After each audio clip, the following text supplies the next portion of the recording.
we're going into a zone now where we starting to talk royalty and them things. So, Duvone Stewart, where are you going, sir? I'm reasonably good, man. Everything good? How your day going? How was the season? The season was grand. All right. See, as every other season previously. Yeah. I just happy to be alive to make a contribution into the fraternity that I represent, which is full Steelpan. Well, we happy you're alive too, because I had to tell people, last episode I recorded a journalist by the name of Franca Phillips. I was telling them this is my first Steelband finals on Carnival Saturday night. I do semis before. I didn't understand that with semis. Pan people always tell you when you go semis, you ain't really hear pan. And this was the first time I realized that the pan is be facing the grandstand, the band in totality facing the grandstand. So I experienced the drag, I experienced the greens, the north stand, but this is my first time in a final. And two things happened that night. The first time I hear the first band strike up, I couldn't believe how powerful it felt. After pam, pam, pam, pam, and the band comes at you. That was an experience I will never miss again. Nice. The second thing that happened is a man riding on a horse and put on a show and a display. I've never seen anything else like that before. You know that fella? I saw it, but still trying to meet the guy. So if you don't know, you had to find out that a ranger for Renegades, Renegades, as at least how I introduced you, and you talk more about all the other exploits, but you all played Bet Me this year. Big song for Carnival. Big song for Carnival. Before we get into it, tell me about you coming up with the presentation. Now, you're coming on the horse, you had a bunch of Bet Me things. How are you coming up with all that? Well, I've been around Panorama for more than 40 years. And I've seen changes, I've seen adjustments take place where brothers in the creative space, we call them arrangers, they have a song, they have a title, and they work with it, you know? Some people have their own creative thought process in doing their music, which I totally respect, because if it wasn't for these guys in the past, we will never had an idea how we do things now.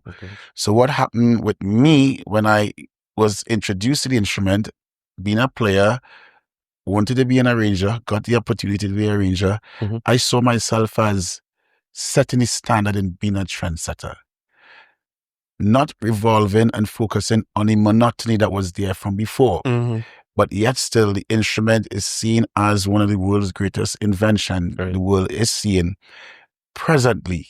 So when you come to Trinidad and you come to Panorama, you come for Carnival, expect to see changes, expect to see growth, expect to see evolution, not just a band coming on stage, play and roll off. Because back in the days, it didn't have fireworks, it didn't have confettis and stuff like that. No, it has the confetti. Every band coming with the fireworks. It never had somebody in front of the band. No, you had somebody in front of the band. It never really had somebody putting on a display of a skit before back in the day. No, you have it.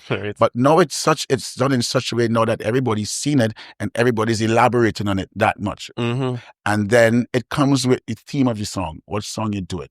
So we did Bet Me this year by Marshall Montano, and we heard the song and it was like, don't doubt me. If you feel I can't do it again, bet me. Gotcha. So what happened with that now, it had like a double fold concept behind it, because Marshall was speaking about himself lyrically in terms of, he win this already, he win that already. You want to bet me I ain't going to win the next road match? He coming back for more. He coming back for more. So with me now, this song spoke to me in that way. I win single plan already. I win large band already. I win medium band already. You feel like you win this year? Bet me. So with that now, I brought the casino concept towards it. In Trinidad and Tobago, we have gamblers. We have gamblers all over the world. Life is like a gamble also too. You're taking chances and risking and doing everything. But the games that we play dominantly in Trinidad and Tobago on the gamble scene is like, we betting horse, we betting cards, or we betting playway, or we betting these things. So with the song now, Bet Me, I try as much as possible to incorporate themes of what we know most of what we gamble about. Well, you heard the arrangement, you heard the trumpet. So I incorporated it within the arrangement. So like we are on the racetrack and we betting. And we did something called like a Wappy Jam. Wappy's like an underground card game where you have a casa who just putting on cards and everybody looking to see the card come. Yeah. The card come to take the money. So I try to bring that part of it in a more musical form for people to understand what I was doing. And everybody understood what I was doing with it because there was a point in the song, it was saying, bap, bap, Like, bap. you could play It Wappy. represent the cards hitting the table. Bap, bap, bap, bap. Wait. He see card. Bap, bap, bap, bap. And you have a pack of cards this time too. I had a pack of cards in my hand, displaying what Of that course. section was all about.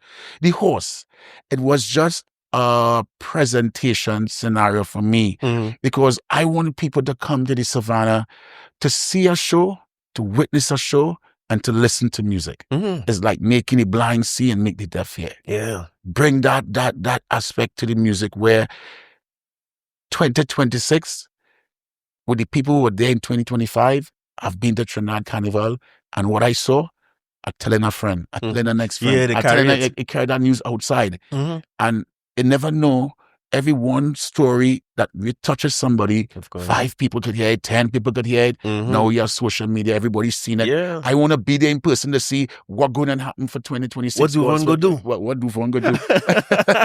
But it has some nice guys coming up in the game. It was a special night. Special night. Everybody doing the display of theatrics, the presentation, the look of it was the visuals was nice, and the offering and the deliverance that we Steelpan men and Steelpan women and brothers in the creative space, we showcase our instrument is like an advertisement for the next one to come. Of course, and for the country as a whole, for the country as a whole, because we want to sell the instrument in every possible way that we can, that we have the opportunity to do it. Gotcha. So bringing the horse was like, it was never done before.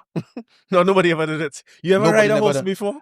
No. I wondering if you're frightened up there now. No, I wasn't frightened up because I was good. I was there Carnival Tuesday, Carnival Wednesday. Right. I was at the Santa Rosa. Okay, went on practice. I went on practice riding the horse. Thanks to Mr. The Freitas. Nice.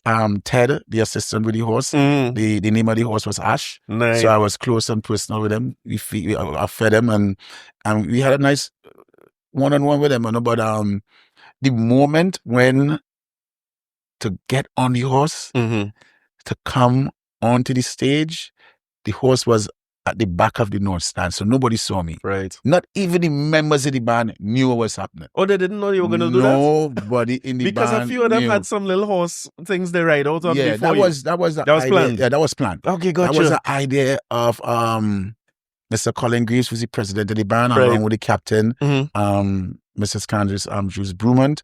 And we were looking for that cutting edge presentation because again, the band BPTT Renegades, we have been so enigmatic in so many ways and being an international brand and a local representative to the world for the instrument for everybody to see, not just Panorama classical music. We go on tours and only to go in these different countries. I believe BPTT Renegades is the most taught steel band in the world. Oh, they are. Yeah.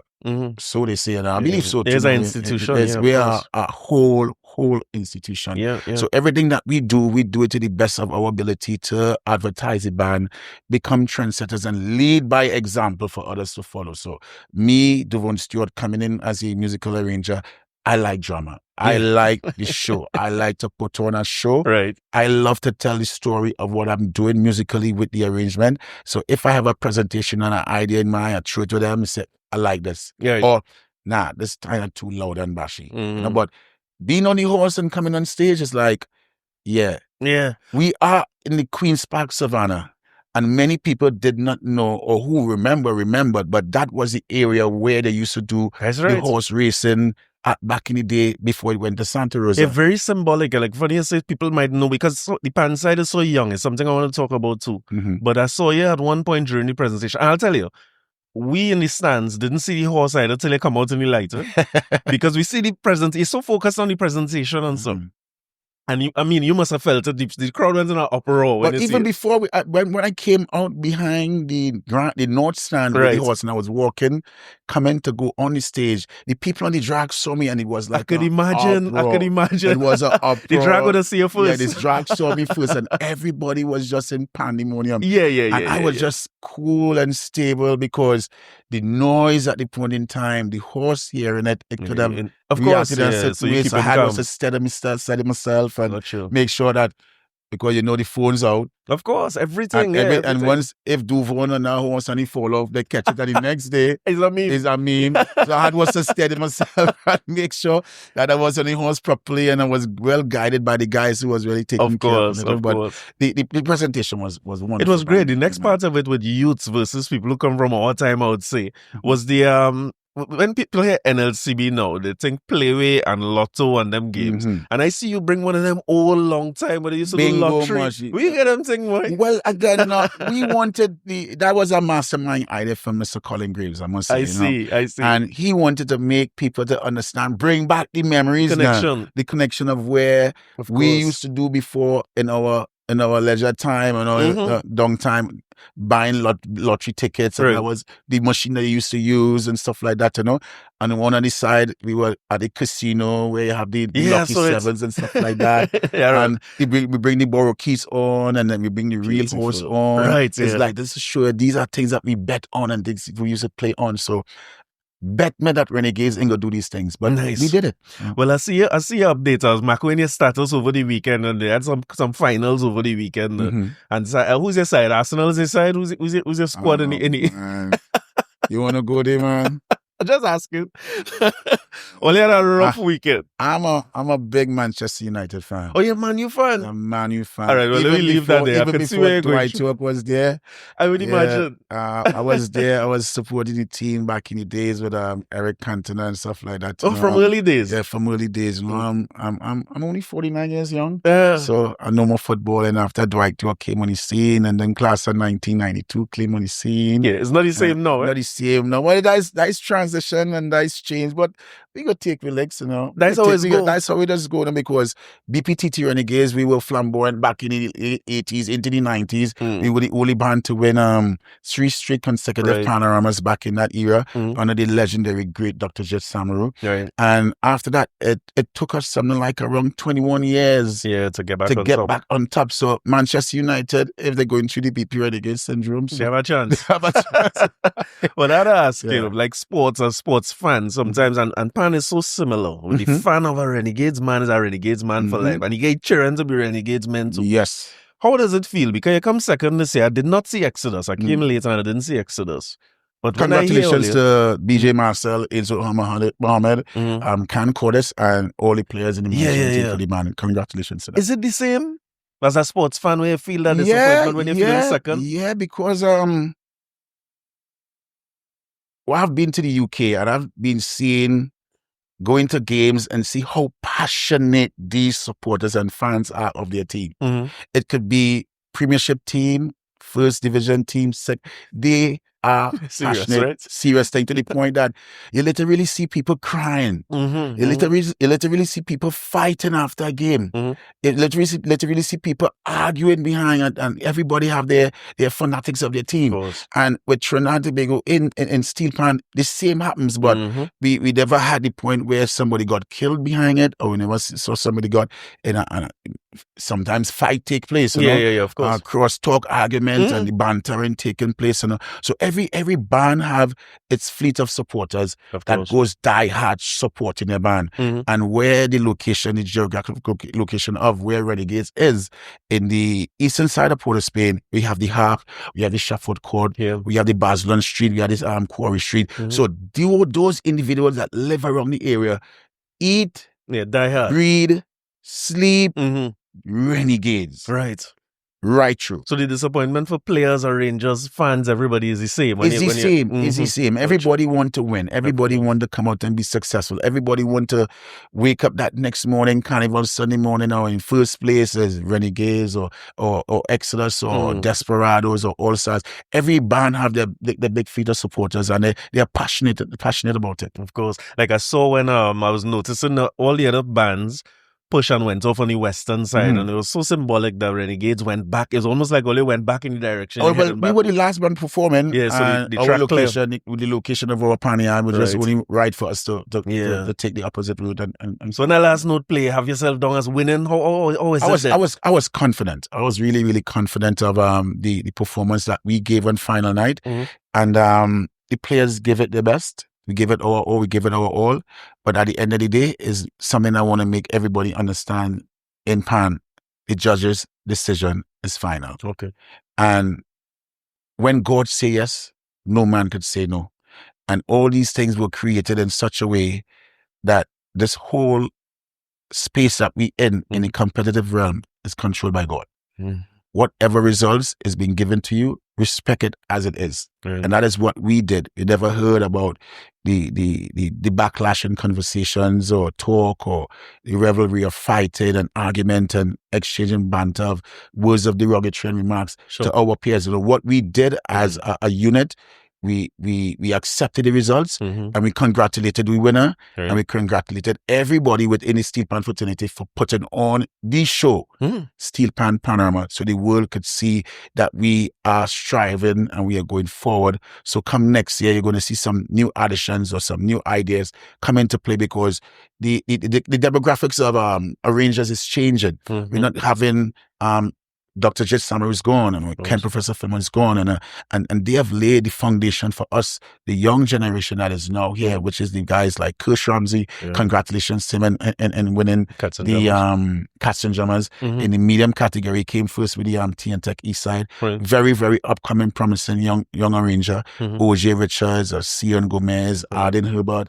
Marlon White, Carlin Harewood, Andrew White out of the USA. And these guys are very well put together to the point now, knowing now that we are in a zone to make the next generation know that we are here to take the mantle and bring it to them. But we have to be very cordial, very disciplined, very focused, and have a mindset to treat the instrument in a way that this is our gift from God. So that we take it and spread that love across the board so everybody can have that oneness going forward. It makes sense. I want to talk to you about, before I go back to your history, I want to talk to you about that discipline, because going back to that Panyard, like so many things you said sound like the role of a leader. Because you have a role to play when you go back to the Panyard. Everybody energy high, you're there, you feel like you win. I'm sure you had to address the players and the fans when you get back to the Panyard. I've been looking at many videos of you addressing the people in that Panyard. Has it always been the case that the arranger is a musical director, but also a leader of men and women? I knew what I wanted to be in this life that was given from God, to be this person, to lead, to give directions, to give ideas, but yet still listen the same way in return. And I was so blessed to get the opportunity from the BPTT Renegades to stand in front of the band as that individual to lead the band. Normally you will find some band may have the captain do it, some band may have the president of the organization do it, somebody may have, some band may have a senior role model in the band doing it. But I was given the opportunity to stand in front of the band every single night, talk with them, deal with them, because I am their go-to individual for inspiration. So it's not necessarily the arranger who does that with everybody? Well, not necessarily. Okay, not necessarily. Sometimes it may be on the dominant side, but sometimes, but it is what it is. But for me, at BPTT Renegades, when I stand in front of the band, the level of respect and discipline that I get from every single individual on a nightly basis is well respected. Well respected across the board, because we come in a Panyard with the mission to do our best, to feel happy, and to do what we ought to do from day one. And with that being said and done, when I come to the Panyard and I knock that pan and we start to talk and we start a rapport and stuff like that, I now take into consideration I have over 150 people in the Panyard that I deal with. They have their day-to-day lives dealing with. They have the 8 to 4 dealing with. Some may have a rough day. Some may have a great day. So I now see them as my loyal supporters, fans, friends, brothers, sisters, mothers, inside of there. So I now come to how your day was. just show them that responsibility that you care about them. And once you give that personality, genuine personality to them, that you care about them, the respect grows more and more and more every single night. Because a player who might come in the band for the first time may never was in an environment where the arranger will come up to them, hi, how you going? Everything cool there? Everything nice? How was it there at work today? Right. You find it strange. Why you asking me this? It's because I care. Because when I knock that pan on everybody behind the instrument, I want to create happy music for everybody to play. I want to make that music come so unificated and come together as one. It's just like how I feel life's supposed to be, like how government's supposed to run their countries. Where in the world you could find 120 people playing music for 8 to 10 minutes together in unity and love? Why can't the world be like this? Yeah, it's a good point. And you see, the 8 to 10 minutes is such a funny thing in music. Like, when do you start the work to get to that 8 to 10 minutes that you do on stage? At home. Yeah.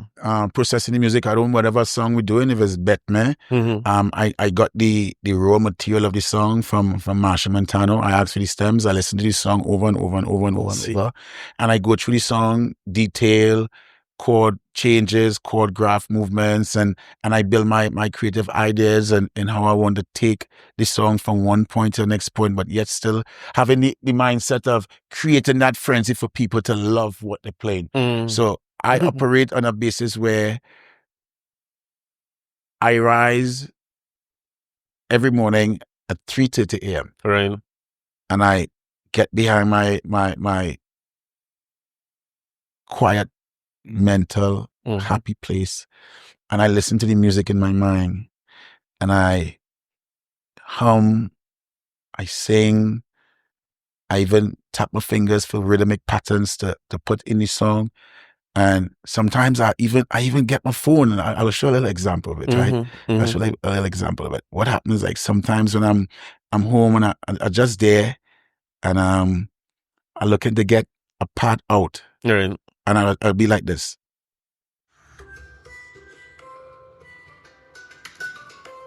That's just one instance. So you just feel it. Feel it. I know where I'm living. There are other people living around the neighborhood, so I have special sticks that I use on the pan, and I keep it quiet so no one could have it done. Nice. And next one I just do is like this one here is another version of it where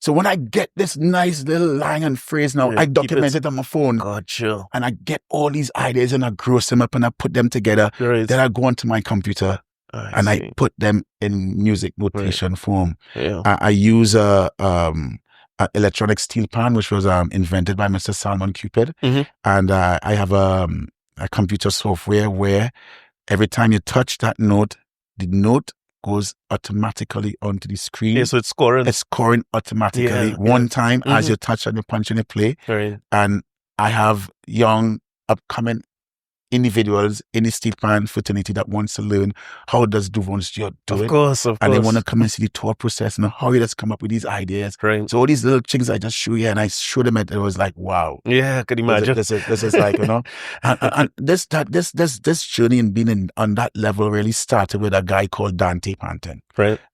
He's now the arranger for Pro Man Salif, and he wanted to see back in the day how I was arranging, and I came by him and I saw the studio. I said, okay, well, I have an E-pan, let me connect these two things together.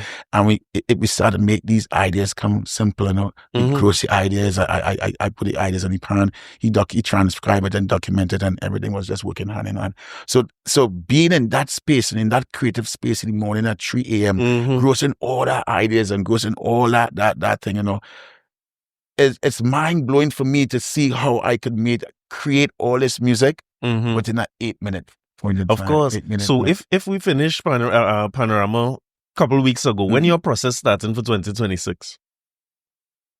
For Renegades? Yeah. Well, Renegades is a band. We play the music of the year. There was only 1 year we didn't play the music of the year. The song that came out was 2023. Right. When we did Black Man Feeling to Party. The song was already unknown, so I know the song was there already. Sometimes Calypsonians bring out song. So like, for instance, 2 weeks before, 3 weeks Yeah, before song no Panorama, drop. a song no drop. So it depends. It difficult. depends. It don't be difficult. That is where the challenge comes in I see what you're saying. to see the creative gift that this individual have to do the masterminding of putting the music together. Got you. Again, it was done back in the earlys, thanks to Anthony Williams, Dr. Ray Holman, Herschel Pluckrane, Dr. Leon Smooth Edwards. And these guys did it, and they showed us the way how it was done back in their day. So it was just like their blueprint and their template that they placed on the table for us. But now we are living in a different way where the technology comes in. Well, they didn't have technology back in the day, and everybody was doing by like Dr. Jit, Dr. Len Boogsy Sharp. He will come in the Panyard and just start the call notes. A, B, C, D, F. Get us, you play this, you play that, you play this. Now everybody's like, yeah, you could score out each section. Score your music properly. And I don't know if anybody really thinking that deep now. The world is AI. Yeah, of course. Yeah, what next are we going to do next with Panorama music arrangement and stuff like that? But you are the helm of it. You're in the heart of it. So that those changes, like I saw you doing the score. I was amazed when I saw it. I was a little junior musician. If I like to play music myself, yeah. And when I saw it, I said, "But wait again, it scored out one time." One time. I remember seeing an interview with Pelham Goddard and Clive Bradley. And Bradley was talking about the difference between him and Pelham. He said, you see all that sort of thing Pelham doing with music and explaining notes. And he said, I don't know how to read no music. He said, what I come in here to do is just what you show me on your phone.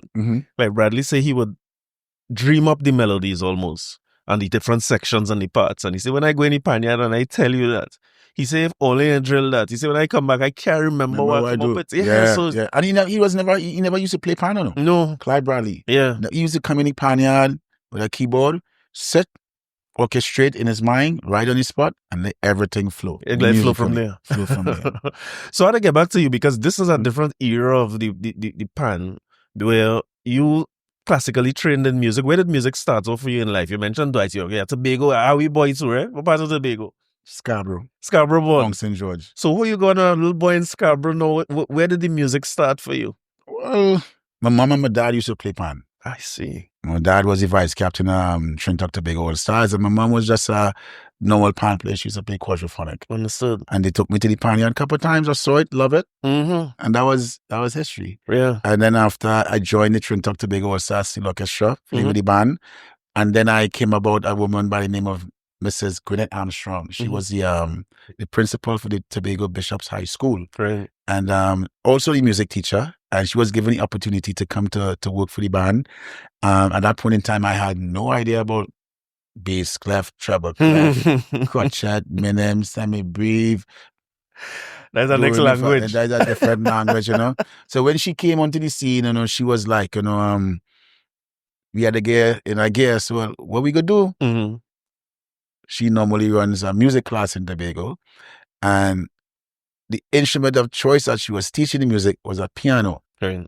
And it didn't really sit well with me. But I just like pan. I just wanted to play pan. I just wanted to be around with pan. But I said, well, in order to marriage the theory with the practical, using the instrument piano, I said, let me give it a go. But yet still, pan is the main thing. Understood. And that's what I'm saying. So we're back from the early days, back in 1984, 1985, when I started as a kid. That is where the attention and focus was given to me, and full support from my parents and family and members of Trinidad Tobago All Stars. Right. And by extension, in 1986, when I came first for 12 and under, Tobago knew about 12 and under. People remember that boy was 12 and under. That is late great Hazelwood Redman and Maurice on piano, and I had my fair share of victory, and so you're winning since back then. 86, you say, 1986, I won 12 and under, and that was the birth of Duvone Stewart on the local entertainment scene. Imagine that. I've been part of numerous events in Tobago, and when the Tobago Heritage Festival was now starting, I was part of that. playing in all kind of different functions and stuff like that. And the Tobago Trinidad All-Stars youth band was started at that point in time. And then I got the opportunity to join the band and to be amongst other young youths in Tobago, to travel to Trinidad to perform for festival at the GMPA complex, competing against big schools that have big school Steelpan programs like the St. Augustine, the El Dorado, the Wood Trin, the Sandy Grande, band in Sandy Grande, Pleasantville. And I came about meeting different individuals like Liam Teague and Sion Gomez and Chantal Esdale and Darren Shepherd. And then we started to grow from there. We took part in a soloist competition there and then. It was like a very, very, very, very challenging thing. Back in the day, Dave Alcock, this next lady, Sharon Pitt, they were commentating and they were announcers for the event. And coming from Trinidad Tobago Youth Steel Orchestra, Duvone Stewart doing Sonata in C by Mozart. And we had to come through the tunnel, walk onto the GMPA complex netball court. Solo mio. And everybody clapping from wall to wall to wall to wall. If you see a little chubby boy, afro in the air. Papi, you talk about butterflies. And my stomach was filled with butterflies. Scared. And when the announcement was made, you get on the podium and you look in front of you, you see 5 adjudicators just looking at you like this. And you hear, ping, it's time to start. But the audience was so quiet. The only thing that you heard around that point in time was the cars that was driving on the foreshore between Diego Martin and Port State. I was scared to death. Wow. But I gave it my all. I came 5th that year. And with that now, I got the invitation to be a part of Diamoka Renegades. I see. Through Jit Samaroo, seeing me as a performer. Oh, really? From then? From then. Wow. Calling back my music teacher in Tobago. He wanna get involved with this kid. What could I do to get him? So when this is at what age? That was age 9, 10. Oh, yeah, that's 86, 9, 10. Yeah, 86, 87. So around that time now, I was doing my music by Mrs. Gwyneth Armstrong, playing my piano, doing my grades, learning my things and stuff like that. And she heard the news. She got the news. But it was a challenge transferring the news. Yeah. Because my dad is a big Catelli fan. And my mother is a big Desperados fan. And they were like Renegades. Imagine that. They like Renegades. Enemy. Nothing more like the enemy boy, you know. So it was kind of tough for me at that point in time, you know. But I didn't know nothing. Got you. I just loved Pan, like Pan. Imagine that. The news came. I don't know what was the decision or the process in making this decision, what they gave to me, but I believe it was tension. It was Daddy like it, the All-Stars, Mommy like she Desperado. So there'll be war in the house come Carnival, Saturday night for Panorama. And it was so luckily that it was 1987. And I heard this band playing Pan in A minor, arranged by Jit Samaroo. Right. And I said, yo, that's my band. That is my band. At the same time, too, the Chicago Bulls was on a dynasty run. Yeah, that was 86, 87. That was a special era. Special era, you know? And Gatorade had an advertisement like Mike, gotta be like Mike. Everybody want to be like Mike. So like me, I want to be like Jet. Want to be like Jet. I just want to be like Jet. So I was like following this man footsteps, not knowing that every performance I do was like an advertisement for the next one. I get a call, Duvon, we wanted by Renegades. Right. And I made my way with a heavy sacrifice on my parents. It's for him. Let's do this for him. Let me put all your resources. Or we support who for we like on the side. Let me support we boy. You know what I'm saying? Traveling down to Trinidad every Friday on the So them days you didn't move, you're home and you're coming down. I was going to school still. I was going to Scarborough RC School. Past common entrance, I went to Scarborough Junior Secondary School. And thanks to the principals of these institutions that I went to, Mr. Edwards, congratulations and thanks for because come on, if I wasn't granted the time on that Friday evening to leave school at half day to go home to get myself ready to catch that boat for 2 p.m. to make my way down to Trinidad every Friday just to be up close and personal with Dr. Jit Samaroo. It was or is one of the most priceless situations that I have ever encountered in my life. And being around that individual, the process in getting there, the sacrifice that my parents made to get me there, thanks to the phone call. And I just started to build with that heavy confidence, knowing that the sacrifice that my parents are doing for me to be at this point, is a lifelong lesson that I will tell anybody in this place right now, in this world right now.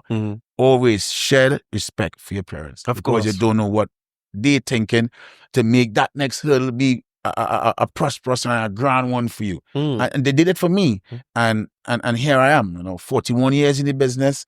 When you say you're 49 and you're in the business 41 years, it's an impressive thing. And I was just destined for greatness at that young age, and I thank everybody around the globe for showing that love and support, But at the same time too, I had was to go through my fair share of disappointments. Of course. And getting over these hurdles and stuff like that was like life-changing scenarios for me to evaluate if I want to be on the bright side or if I want to be on the dark side. I saw it all, living on Nelson Street, going to school in UWI, seeing people get killed, seeing drugs, seeing guns. So how you reached from Tobago to living on Nelson Street? I had a scholarship to go to the UWI to do a 3-year course under the Creative Art Network. Thanks to Mr. Roll Gibbons and Miss Alison C. Paul for granting that scholarship to me. Right. And I had no extended family in Trinidad per se, because when I came to Trinidad to play with Amoka Renegades in the earlys, I used to live on the boat, on the testing. That's one of the boats that used to passenger back and forth. Why? I had an uncle who was the chef on the boat. Okay. He had a cabin, and I just used to stay on the cabin. Stay on the cabin on a weekend, and I make my way up to the to Renegades and Shafford Court by Charlotte Street, and I got the scholarship. And I had a friend living on Nelson Street, got the apartment, going to school, and it was like a life-changing scenario for me, And what age you at that time? I was like about 16, 17. Wow, yeah. 16, 17, Grew up fast, Yeah, I grew up different to Scarborough, right? It was scary, but one thing I knew at the point in time, mind your business. Go in, come out. Because at that point in time, my mom migrated to the US. Right. Because I didn't come from a rich family. I didn't come from a family that was wealthy with money. Right. But I came from a family that was wealthy with love and support. So for me, living in the area, it was just a sacrifice. At the point in time, as Bojo Banton say, one day things will get better. Of course. Do it for the love of where I am, and supporting and respecting the sacrifice that was made back in the day by my parents, Yeah, it's such a different thing because what you're telling me here, I saw the documentary. You're talking about that before we started with Maria Nunes, and who was the person you said? Mark Luquan. Right now he's not doing too well. He has a brain cancer. I see. And press to him and his family. He has been very, very, very instrumental in having this documentary put together. And it was by accident also to this happening. Really? Yeah. COVID came around. Everybody home. Nothing to do. And I was just doing some online Facebook Steelpan podcast. I see. And I started a program called Pan Chronicles. Gotcha. And by doing Pan Chronicles, everybody was home and not doing nothing. So I was just doing something for the form of entertainment, not knowing the impact the impact that it was creating. Every Sunday evening between 5 and 7, everybody in the Steelpan fraternity was locked on to Duvone Stewart Facebook page, waiting to see what he was doing. So I had the opportunity to interview Andy Norrell, Andre White, Len Bugsy Shaw, Ray Holman, people from France, Laura Lasangui, Matthew Borg, from London, and Dudley Dixon. I was just talking to these individuals, having their story out, and everybody was talking about the journey and their life and stuff like that. And Mark Lucan was looking at my program every Sunday, and he made a call to me, said, Duvon, when we hear about your story, I said, well, who going to interview me? He said, all right, we go put this in motion. And he came with me during the COVID, and we sat for like about 4 hours just talking, not knowing he was documenting me at any point in time, recording me and say, well, Duvon, next year, we're going to do Man Behind the Music. Duvone Stewart. Yeah. And everything came to life. Well, it's a powerful documentary. I encourage everybody to check it out. I have to go and see interviews with these men too, you know what I mean? Because I was telling you before we started that I find documenting to be an issue. Let me tell you how bad it is, right? I went Fatima. Okay. And my Spanish teacher was Ray Holman. And I did not know he was anything to do with Pan. Mm-hmm. I just know him as a Spanish teacher. Because as you get older, of course. Intelligent individual. Well, listen, he's something else. He's something else. His story had to be told as well, you know. Well, it's been told because the same guy, Mark Luquan, did a documentary on Dr. Ray Holman. Important work. Yeah, important work. And the things that was done at that documentary, it touched me to the point that what I am doing in the Steelpan world now, it's worth continuing what I'm doing to encourage others to be on the part of where I am. Well, I'll say this, right? When you talk about coming at 16, 17 years old and going to move to Nelson Street, if I remove the name Duvone Stewart and I just tell you a random child, the odds that anybody will give that little boy in that space, but it tells us a story because you went there with a purpose. So when I looked at Mark Luquan in the documentary and I saw when you walk in the Panyard and I saw you greet not everybody. I can't imagine how long it take you to get to something about 15, 20 minutes. Yeah. Something like about 15 minutes before I started doing anything because I get, when the documentary was released, everybody was like, you make me cry. And people was like, I watched it like a series with episodes and just trying to find out the passionate feeling that you bring to the game, which is Duvone Stewart, and coming to tell the story of how this one individual changed my life and my whole concept in doing my music and making my music feels like it's going to touch you whenever it comes to the Panyard. And people from Japan, from Australia, from South Africa this year, they came to the Panyard just to see me. So when I come into the Panyard, I try as much as possible to greet everybody who wants to meet me at the point in time. Yeah. The band understands, that is Duvone Stewart. Right. We give him that respect, we give him that play, we give him that space, meet the people, talk with the people, but yet still remain humble and focused on what's happening. It didn't just happen overnight, just like that. My path to success was never a smooth path. I had my ups and downs. I did wrong things. I did bad things. I was a gambler. I was a smoker. I used to do everything. And I could feel comfortable to say these things to everybody.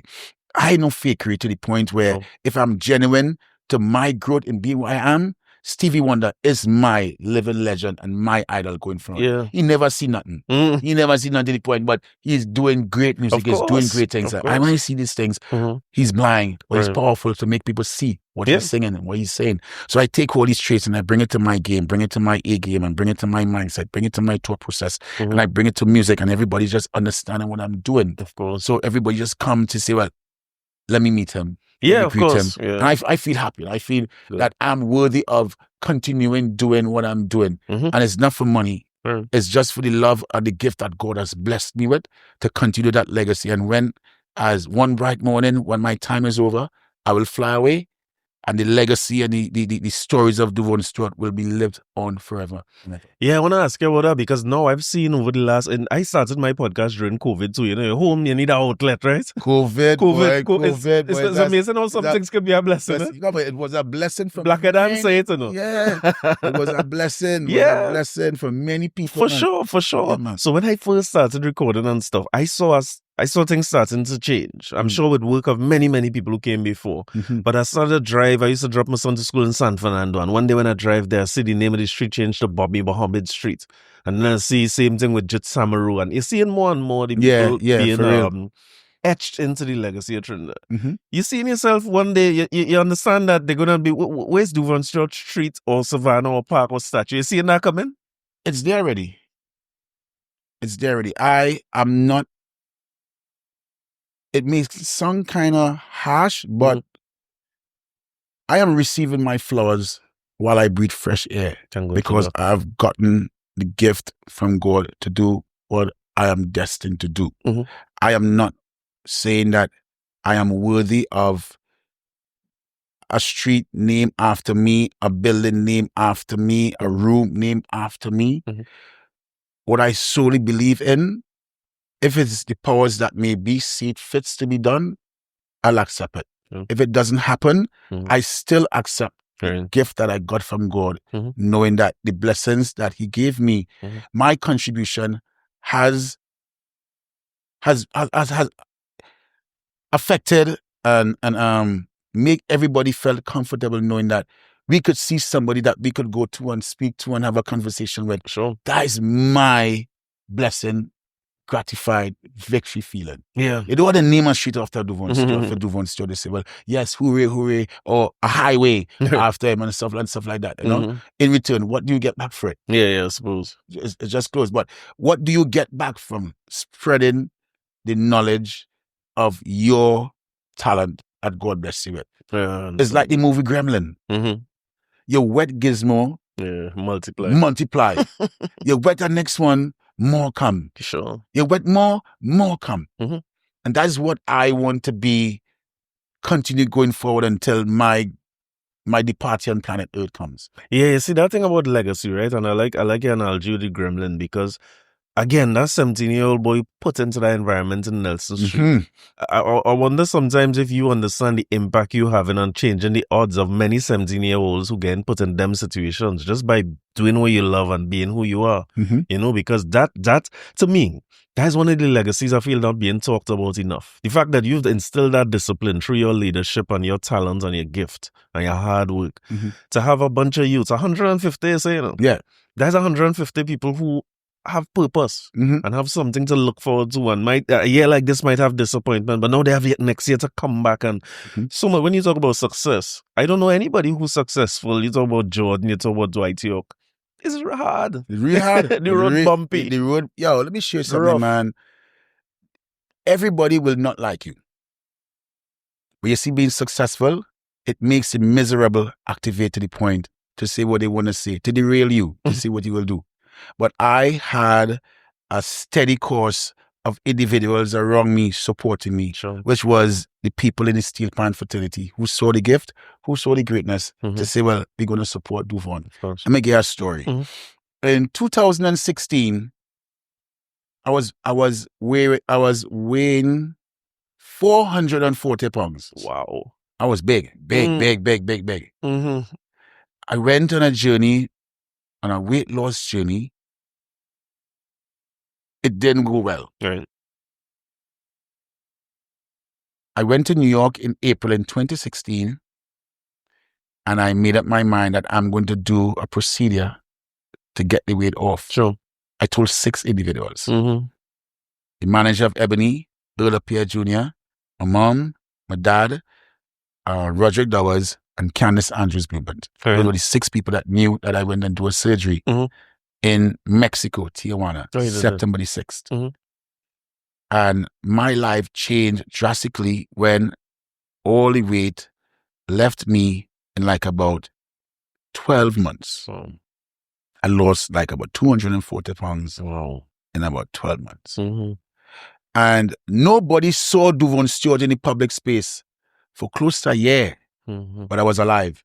I was there. The 6 people know that I'm alive, making communication. In 2017, I went back to Renegades Panyard. Nobody knew what Duvone Stewart does or wait, but the captain was in the circle and saying, I'm the arranger going to send him music because we always had dialogue. She didn't see me. Okay, got you. So I was in the Panyard around everybody and nobody recognized who I was. Wow.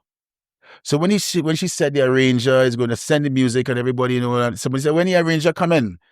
And I walk and I went to the center and everybody was in awe. The jaw dropped. The face, they was in shock to see that is Duvone Stewart now, weighing like about 210, 220, you know? And I told them this story. I did a gastric sleeve surgery in Mexico where they did the keyhole incision and they cut my stomach. 90% of my stomach is gone. And my intake of food is not like how it was before. I have a lot of restrictions, no rice, no flour, no red meat, no processed food, no stuff like that. What do I eat? I eat a lot of salads, a lot of soups, you know? I eat chicken, but in moderation and stuff like that. And when the players and them saw me, a couple of them was in tears, you know? I said, yo, don't cry. I did this for you all. I did this for you all because I was living a life of obesity. I could have killed myself due to obesity. But God, in divine intervention, came into my life to do this for Steelpan, to do it for my band, BPTT Renegades, do it for Pan Elders at the point in time because I was working for them. Right. And by that being said and done, the public was gathering in the Panyard days after, weeks after, but we ain't seen Duvon, huh? So somebody like they make out Duvon and say, look, Duvon right in front, they get skinny, boy. You know when they see her lose all our weight in that short space of time, It's you only know one how answer. the one answer. He had AIDS, boy. He dying, boy. The players was like, yo, stop that shit, Jed. Right. Stop that. The man do a gastric sleeve surgery. And with that, now when I saw the level of defense that I have within the BPTT Renegades family, players supported because everybody knew the story afterwards. But the person who's coming in for the first time, looking for it, they ain't know, but they ain't asking a question, but they're quick to chastise and say. And everybody in the band held it down for me. Yo, stop that shit. Stop even think about saying it. The boy don't want no AIDS. You know what I'm saying? Yeah. He do a surgery, he do it for we, and look which body is right now. 2016, he could not walk up and down on the stage. He was like a big mannequin. Now, he running in front of the stage, he jumping up, he doing everything. Everybody say Duvon cocky and Duvon show off, but I love myself. Of course, you must. I love from where I came from to where I am. To ride in the horse on the To be stage, riding a horse. you couldn't do that. 440, you feel Ash gonna take me on top. Ash under pressure. Ash under pressure. Ash will turn to dust. Ash will turn to dust.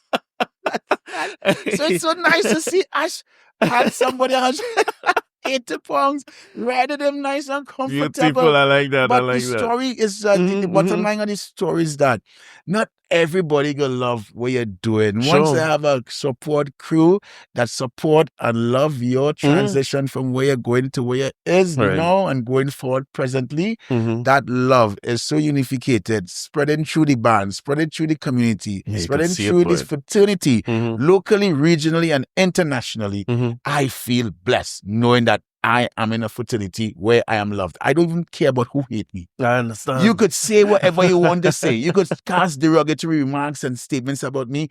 I don't care. Yeah, you have your back. Because at the end of the day, you're on a plane flying from Trinidad to New York and the pilot make a little bad fly. You go and tell the pilot anything. Yeah. You just sit down and take your ride. It's true. But anytime a pan man or a musician says something wrong, look quick to go on the social media and chastise them.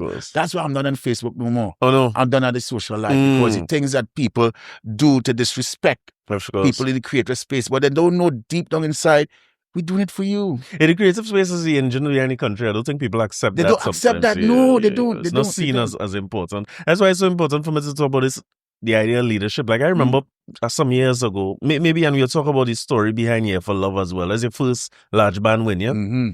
I remember I might be emotional again, or else. Oh, I might be with you. But when I saw the socials, it was going around with people waving from Shafford Court, waving from all the windows above, it's such a special thing. That's love, papi. There's papi. love. Yeah. It's love. It's love. It's love. Sheppard, that is love. That is priceless love. That. And especially because there's areas in the country that they ask the average person, they're frightened to go, they're frightened to talk about, they don't want to live there. You put that on a resume, you can't get it work, you're immediately screened out. And when you see things like that, it's such a special thing, and you are the heart of it. So you're going from 2016, you lost all the way, a different person is sitting in front of them. And Year for Love is what, 2017? 2018. Gotcha. And that transition, by that time, the confidence level of me being, I love who I was before, no. But health-wise, I wasn't doing good. So now that I was granted that lease on life to take care of your health and let us continue to manifest and mature your gift with the band going forward. And that is where 2018, 2017 came around, was like the recalibration process, recalibrating the mindset, recalibrating the ideology, recalibrating the thought process going forward. Right. And I just want to stick a pin on that there. traveling the world really helped me. Traveling the world and meeting different musicians in respect to different genres and discipline that they do their music. As God said, one good thing about music, because I see Bob Marley as that vessel, true talking from God, you know, is the universal language to humanity on earth. People could talk 5, 8, 10 different languages. You could talk that to them. They may not understand. But once you speak music to people, they understand. They appreciate it from where it comes from to where it's supposed to go. So me going to France and meeting guys like Mario Canache from Martinique, Richard Bona from Cameroon, Salif Keita, Miriam Makeba, Ibrahim Malouf, and all these individuals that I had the opportunity to be around in France, it really put me in a space of humility to accept what they do with their music, and me coming back to Trinidad and fusionizing whatever knowledge I get from them, put it on the instrument and create that Duvone Stewart song and style. That's where one of the transition changes in the music for Duvone Stewart, taking it from where it is back in the day to now. I got the mindset to remain humble, throw all egos aside, and absorb gifts from God in the human form who He has placed it onto other people. And being that year for love story, it changed my whole concept about doing music. That's where the slogan came in, making people see, making people feel, and leaving that lasting impression for when you come the next year. So the health transform you, the travel transform you, and then unfortunately it's tragedy that really transform you into the first thing. You said, for instance, you're always fascinated by that. Like, how does a arranger decide what song to play? And you tell me you have your process 3 o'clock in the morning, but this one was different, right? They said Year for Love came from the loss of a friend. A loss of a friend. A loss of a friend that I totally miss up to this day, you know. And everything happens in God's timing, you know. Because I don't know what will have happened if He was alive today. If I would have been that person with a voice to say what I want to do with music. But everything happens in God's work, God's way, you know. And that Year for Love was a true story arrangement that I never really witnessed when he got killed, but I felt it and I heard the shots, which part I was, you know. And seeing him in a pool of blood, being riddled with 11 shots on that Sunday afternoon by an individual who didn't even know who he killed, because Wayne Allen was an innocent individual that showed love and respect to everybody in the community in Nelson Street. But I was still living in Nelson Street in 2016, 17. And when he passed and he was buried, I was broke mentally to the point that I didn't know what song to play for Renegades. I didn't know what song to think about for Renegades.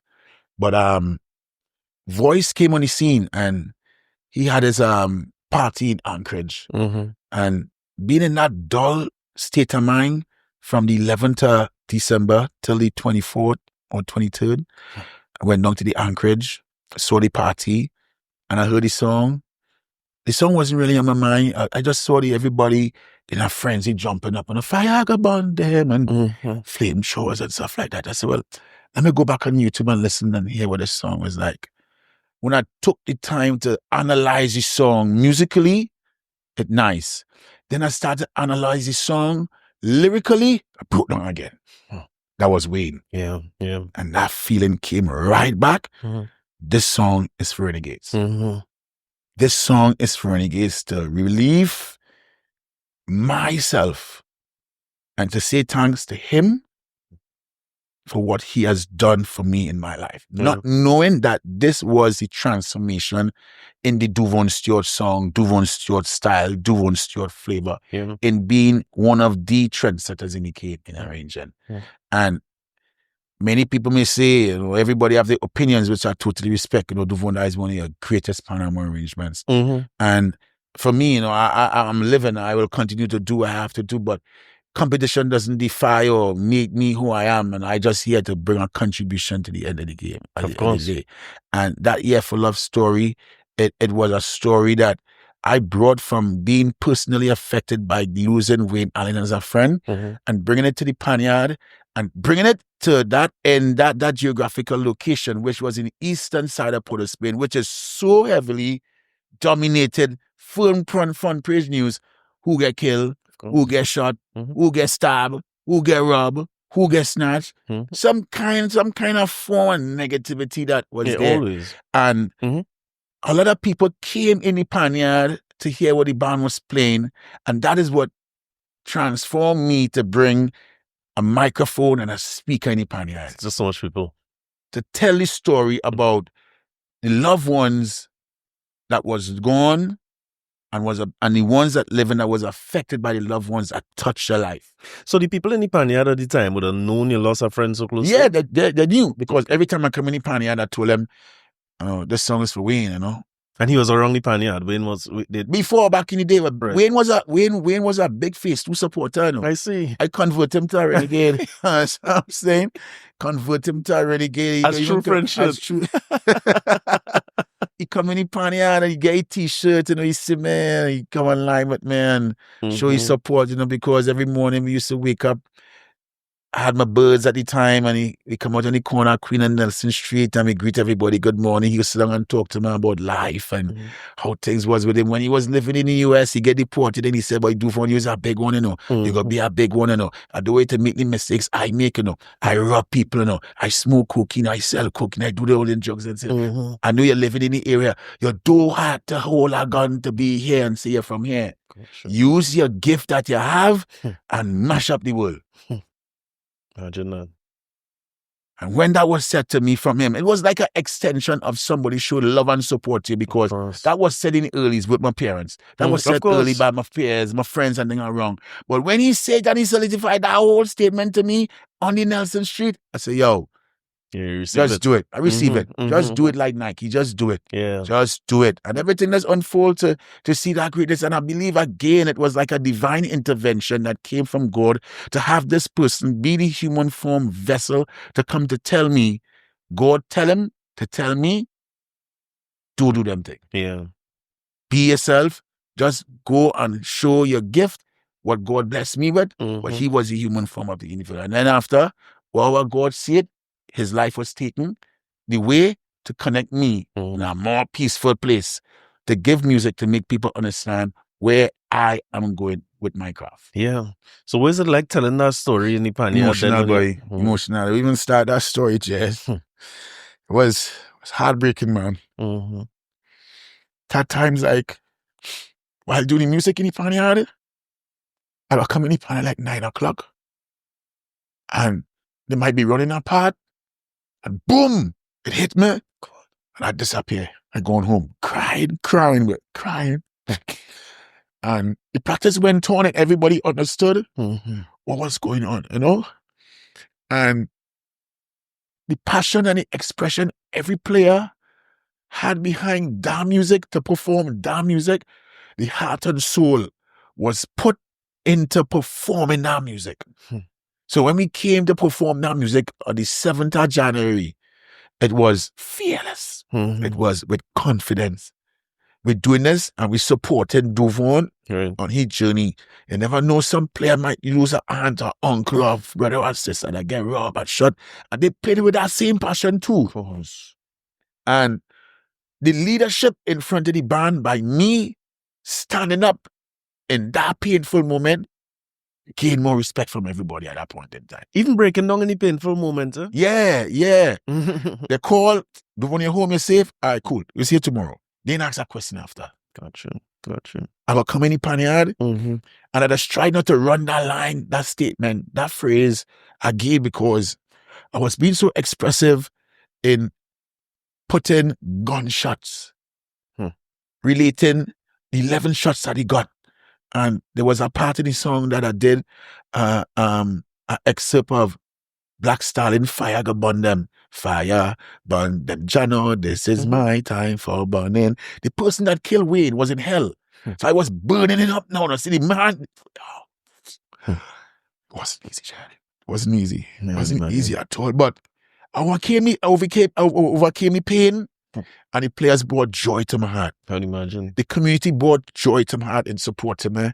And then again, too, the victory in 2018 just was overwhelming. No. Well, it's something I want to add to what you're saying, because you said when you do the surgery and things, somebody come to talk some shit, the Panyard come and they embrace you and they say, hey, don't say that about the man. It's not that. Yeah. You see it as the same embracing when you lost your friend, that they embrace you in a way and bring that title for you and for him. Yep. Big time. Big time. Yeah. There was no if, no buts, no maybes about the level of love that was given to me at that point in time, And I thank them, because I'm a very strong spiritual person that prays every day, thank God for life.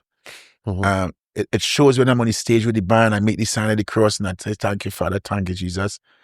How it's to be, but I do this in your name and be grateful and thankful for it, Competition doesn't define who I am. Yeah. It doesn't make or break me or who I am. It just make me to the point of my contribution to the fertility. Again, one bright morning, when my time is over, I will fly away, but my legacy will be here to stay forever and ever. Yeah, that's for sure, because it's such a... To talk about this song, right? A few different things I want to talk about that song here for love, because I heard you say in the documentary as well, the lyrical content of the song is so poignant to what you'd have gone through. In terms of somebody losing their life stupidly. The person who would take his life, you say you live to see him lose his life, which is in the song.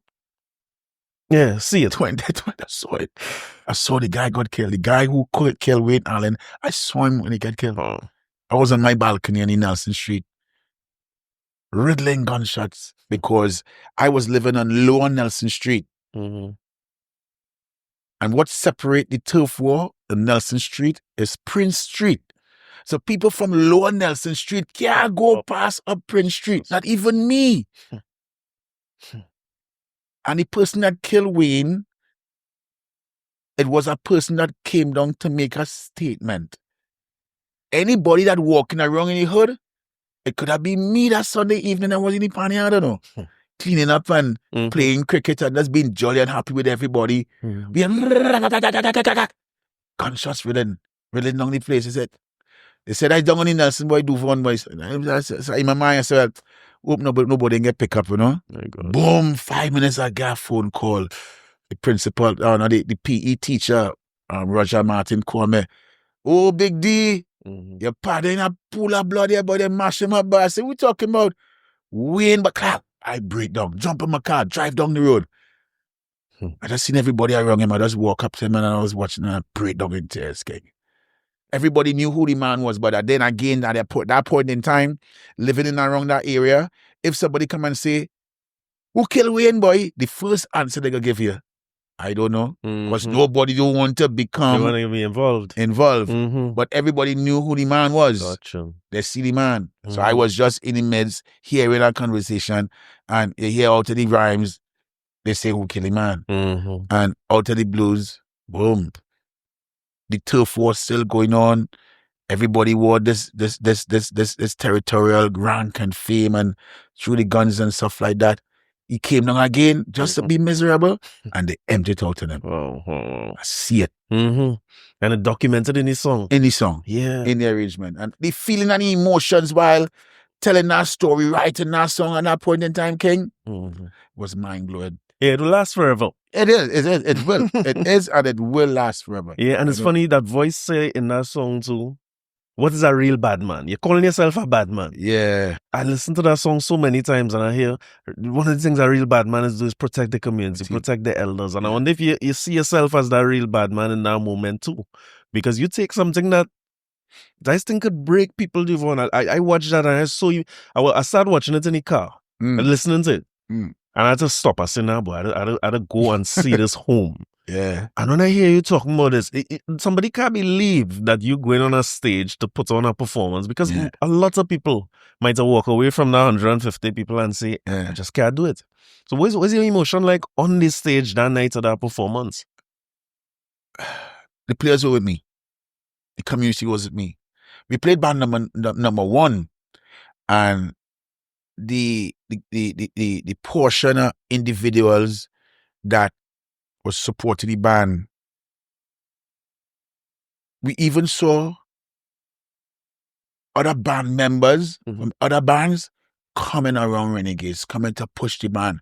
But I didn't know if they knew the story at the point in time, or they saw how powerful the band was executing the music. Yeah, by semis, everybody know you're winning, everybody right? was like, but we felt confident when we were in the Panyard doing it. We was like, yo, we're going to win this Panorama. We're going to win this. But when it was made public, when it was made via the YouTube and stuff like that, everybody, yo, Renegades win. Renegades win. And we built on that confidence. Band number one, final night on the 11th of February, we went to do what we were set out to do. And me knocking that pan, I was trembling and okay. One miss a beat, one BPM miss, it could have just throw everything off. Understood. But I was well held together by the players, the support from the community, and other steel band members knew what story was taking place at the point in time. As the band done play, I walked the opposite way, went straight home. Yeah. I didn't stay. I took my phone off until I was home at the point in time, and I heard like 2 bands to go, and I said, well, let me listen to Panorama now. And then after I take I said, shit, let me go up in the Savannah and take a lime, and that's where Dante and I was liming in the grandstand, and the results was calling, because at that time, I know, medium band took place that night, then the large band took place that day, and Pan Ellis came first in 2018. I was like, okay, nice. That was win number 5. Right. And I felt happy, but I won the big one. So that wasn't the only win on the night? No, I won Panorama. I won the 2 Panoramas that night. I won medium and large, And while the results was calling out, I was just getting more emotional.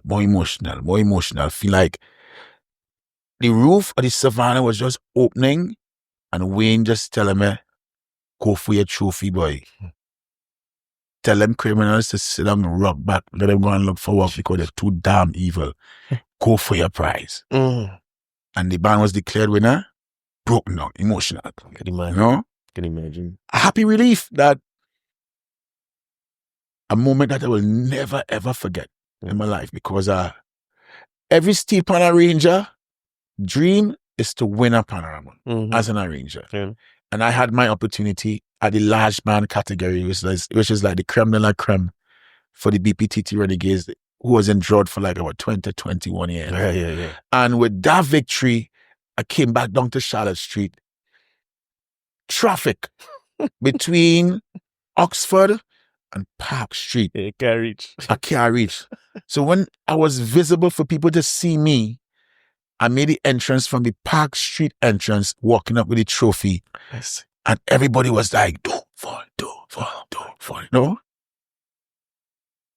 It was magical, man. Then after, it took me like about an hour to get in the Panyard, people took the trophy from me, and everybody was like, like, it bring back joy to the community. And yeah, we could tell you, we got watch over the place, and no more robbing, no more killing, no more crime happening in this area. But Duvon, used to be king here, So when you see the garbage bag and the love and the support from the community, is not for me, it's for what the band bring to the community. Yeah. The energy and love what the band receive from doing the good things with the people who live around the area feel so happy. So it was there. It took me like about 20 minutes to go behind the band. Yeah. I just love. It took me about a while to meet from bringing the trophy to come into the Panyard and give up victory speech. And many things happened that night. The next thing that happened that night too was appearance. They were on stage. Oh, yeah, my All-Stars mother, sorry, my Desperados mother, and my All-Stars father. Yeah. The two of them say, well, yo, tonight we is Renegades. Just like Wayne, huh? That's like Wayne. And I'll convert them again too. So when I can't really repay my parents for the financial disbursement that they gave me in my life. But what I could say to them is that I'm very thankful for the support that I receive from them. And every time that I'm feeling or I am victorious in my true likeness and image with what gift I was blessed with, and they could feel it, I feel happy that I have repaid them in such a way that they could feel happy and proud. That is my son. I would imagine any parents. Yeah, because my mom, when my mom in the train, I know she the bus in New York, she traveling from point A to point B. She could just be seen down there and somebody could say in the back of she, hey, Renegade song real bad last night. Could imagine, hey, right? that range are real bad, but she seen down and she just chuckling. Heart must be smile. She chuckling and say, they don't even know that is my son. Yeah. But she ain't gonna go look around and tell them, that is my son, I know. But she feeling happy knowing that I doing something to make she happy. Thousands of miles away because again the sacrifice that she make for me. Of course. They didn't come from no wealthy family, but I came from a wealthy family with love, you know. So again, you know, the haters gonna be there, you know, they gonna say they hate Duvone and they gonna always be there. But to the haters, all they doing me not no. All they just making me more happy. So continue to hate God anointed. Continue to hate me. If all they don't like it, call the police for being confident and successful and happy. Well, yeah, successful for sure because you went on to you dominate from then. Eh? Yeah. And what was your next win, Big Bat? Because you were telling me before we started. Tell me your wins in total before we get to Big Bat. Locally, I have 12 Steelpan, 10 consecutive. 10 consecutive. This is why the haters hate it, Duvon. Keep going now. I'll tell you why the haters. Small band, I got 2 wins. Medium band, 6 consecutive. Retired from the category. All with you done with that? Yeah. And the victories in that category was so memorable to the point where we had preliminary, semi-final, and final. And for the 6 years, 6 by 3 is 18. No band in the medium category defeated Panyard on the road to victory. Wow. I won every single round, every year for 6 years. Time to retire from that, right? I step away from the category because there are a lot of young boys coming up, young arrangers coming up. Panorama is not about me. Of course. Make space for change, make space for growth, make space for continuity. Some people might say, oh, I'm scared and I'm scared. No, who scared me, Freeland? That's what I'm saying. I open the door for others to come in because if I was there still, the engine that Panyard was operating on at that point in time, we were unstoppable. The chemistry was there. Yeah. The love was there. The teamwork effort was there. Going on to large, I have 4 large bands. Right. And every one of the 4 large band victories were pole-to-pole victories. Yeah. You know what I'm saying? All the way through. All the way through. I started with Renegades in 2012. I came fourth. Right. 2013, third. 2014, third. 2015, third. 2016, third. 2017, third. So they was calling me Duvone the third. Yeah. Like King James the third. I say, yo, this thing ought to stop, Jed. This thing ought to stop, boy. I don't Duvone the third, me, I don't Duvone the second. I say, all right. Plan for them. Yeah, I come up with my divine intervention story, the real true story, the year for love, and a new engine was placed in Duvone from 440 to 180. Yeah. And the mindset nice, he flowed nice, the gift nice, the music flowed nice. Come first, 2019. Another memorable year. What was the song then? In 2019, Cooking Me. Yeah, that Farmer Nappy. Right. And that year now, I arranged for 3 bands. Right. The first arranger to win 3 conventional panoramas in the category era in the same year. I win small, medium, and large. If I had advantage, I would say advantage. I just the gift and the blessing I get from God to do what I do, man. Hey, next thing I make a comment and say, they say I'll cock you. Nah, that is just the level of confidence that I have integrated with whatever crop of players that I have at my disposal. Got you. I deal with discipline. Yeah. I deal with transparency. I deal with love, and I deal with togetherness. When I bring all these things together, I bring my music. Let's execute and win this thing. Got you. That's what I'm saying. 2020, going for the hat trick, became second. Right. So every time I go to attempt to win a hat trick, 2023, Black Man Filter Party, blow the park away. Right. DNA, 2024, blow the park away. We'll tie with All Stars. And 2024, 25, bet me, we fell short, became second. But again, you know, memorable performance. Memorable performance again. You know, again, I see my story as a work of art and blessings from God. You know? Yeah, and in progress, right? Don't say it like it's done. Night and done, because as Arnold Schwarzenegger say, I'll be back. I'll be back. So as you plan for next year, let me ask you this, There's right? no plans for next year. No plans yet? No plans for next year. How the pendulum swing, make it happen. But you said that you tend to want to use a song from this year. What's your thoughts on, because there was a time when you could only play Panorama songs from the year that it was composed, right? What's your thoughts on that change? You think it's a good thing? Change to what? Now you could use songs from pretty much any year, right? That was I believe the media bands could benefit from it in that point, because the way how the competition is laid out, the time when a new song of the year comes out, the medium band already start to know. Control. The last bands is the last of the last. So you could wait for what? You could wait. I understand. But medium bands can't wait. But it may have a song that released early November or early December, that song is nice, right, that the medium bands could work. Mm. But what happens for the Panorama now, that they get an opportunity to play songs from in the past, Right. which is a good thing, but I'm going to say this publicly. Sure. This is just my opinion. There are songs that need to retire. Yeah. How much times they going to play Johnny? Got you. How much times they going to play Panini Minor? I will never play these songs again. No. Anytime I do a medium band and a band back in the day won with the song, that song is supposed to be in the Hall of Fame. Oh, you think you should retire the song? Retire the song. That might be an idea. Retire the song.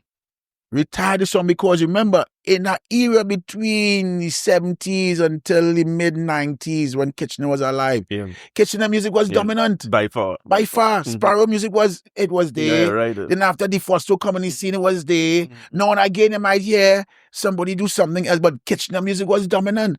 But it had men like Sugar Aloes had some nice songs. Bali had some nice songs. Dilamo had some nice songs. Shadow had some nice songs. It has songs that need to retire. So let me talk about that now, the pan song versus the song, because Hookin' Me is not a pan song. I don't believe in something called a Panama song and a pan song. You don't think so at all? No. But there's this notion that Kitchener... Corie Sheppard was a pan song? No. Do Back was a pan song? Yeah, got you. Do the Yemen was a pan song? So you listen to a broad spectrum of music and decide. A broad spectrum, it had nothing. Not because they say Pan in A minor is a pan song. Or Pan Here to Stay is a pan. Woman on the Bass is a pan song. Do Back. Yes. Did they talk about pan on it? Yeah. But it's a big song. That's what I'm saying? You're right. Raising Dust. It's a big song. Yeah, or DNA. DNA. It had nothing to do with pan in it. It was made for pan, but it has some songs. Like I just want to elaborate on this. Sure. If you grant me the time. Please. To the arrangers that coming up now, or to the powers that be Pan Trinidad, I would like them to make a rule. Once a song has won in any category or any pass, retire it. Right.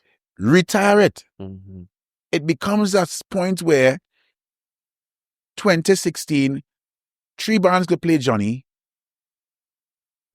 2017, 4 more bands play Johnny. Yeah. But Sugar Aloes has some nice music. Mm-hmm. And then too, something that was started back in the past, and we had to thank Dr. Ray Hormon-Fred for us to get back into composing our own music. Right, yeah. For the instrument to play. And that goes along the line. We have to marriage the culture art form in Trinidad together with the Calypsonians. Calypsonians now do not sing for Pan. No. They don't sing with Pan in mind. Yeah. Bet me didn't come from a Panyard concept. No. Two Own Way didn't come from a Panyard concept. Mm-hmm. So we need to take time and get back that craft of what Dr. Ray Holman was saying back in the day. So you're saying marry the arranger with the Calypsonian or the composer? I see that as a way going for, because we selling the product. We selling the product enough. Of course. We selling the product. And my song Bias here too again. It have places in the world that Calypsonians never go. That Steelpan went. Renegades went Hong Kong. Renegades went Jordan. Who Calypsonian went Jordan? Yeah, that's not what you're saying. Renegades went Saudi Arabia. Renegades went Russia. Who Calypsonian went Russia? If we could have packages of the tool, the gift, Trinidad and Tobago, going forward, marriaging these art form, cultural, creative individuals, the Calypsonian. We could only benefit. We could only benefit to grow the things much more better. Yeah. The only time, again, I'm not against the Calypsonian. I respect all of them. Sure. But at the same time, too, Carnival is a product. We have Calypso. We have Pan. Yeah, that's we so have much Mass. elements, yeah. If we could merge these things and have packages going out to market the tool. Of course. Well, I think the Calypsonian sees the benefits of it, because when you go on a Panorama night, for instance, the artists who gain played on the night, making the time on a Carnival Saturday night to make sure they're on that stage. And I applaud them for that. Yeah. Voice, Kess, Marshall, Lord Nelson, who again, whoever available, because I just look to go and get them. Yeah. I just want them to come and see the Panyard. Lift the players, right? Yeah, because when Marshall Montana walked in Renegades Panyard this year, kids was just running to him, and he was so humble to receive them. Hugs, photos, autographs. He come and talk to the players, and everybody was like, we in Marshall's space, we playing your music. Yeah. And he was in the Panyard on a frequent note. Yeah. Coming, supporting, liming, vibesing, even on stage with a flag waving, supporting the band going forward. The band came second, he called. We gonna go again, I did. Yeah. We gonna go again, He with you. He with me, and I Nice. support him on that, Beautiful. And, same thing for Voice too.